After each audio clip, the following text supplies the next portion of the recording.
Hello and welcome back. In this super quick tutorial, we're going to look at cost allocation tags.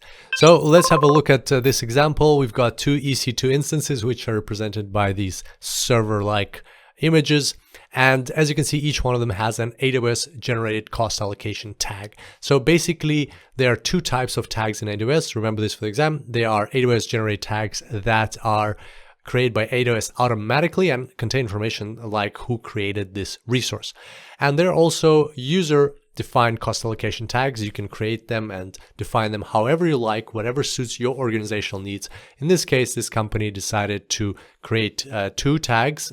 So cost center, as you can see, each one of these EC2 instances has the cost center of 78925, but they have different tags of stack. One is in the test environment, and the other one is in the production environment. And that allows you to group your costs. So for example, this is what one of your reports might look like, a cost report, and you can then group your costs by the environment or by the application or by the cost center or by the owner and so on. It allows you a lot of flexibility in identifying where the costs are coming from, where they're attributed to, and doing further analysis.